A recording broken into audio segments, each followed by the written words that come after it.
এক সাহাবী অজু সেরে মসজিদে প্রবেশ করলেন। সূর্যাস্তের আলো চারদিকে ছড়িয়ে পড়ছে, চারপাশ নিস্তব্ধ।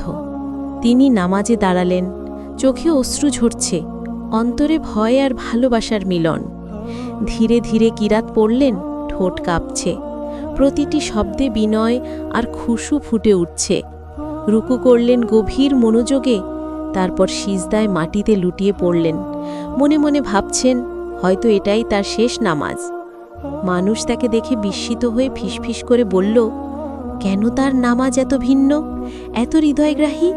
তিনি উত্তর দিলেন, আমি প্রতিটি নামাজ পড়ি যেন সেটাই আমার বিদায় নামাজ।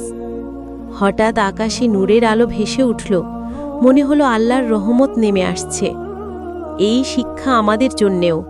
প্রতিটি নামাজে এমন খুশু রাখো যেন এটাই তোমার শেষ নামাজ, কারণ মৃত্যু হঠাৎ এসে যাবে, আর আল্লাহর কাছে সফল হবে শুধু সেই ব্যক্তি যে সর্বদা বিদায়ের প্রস্তুতি নিয়ে নামাজ পড়ে।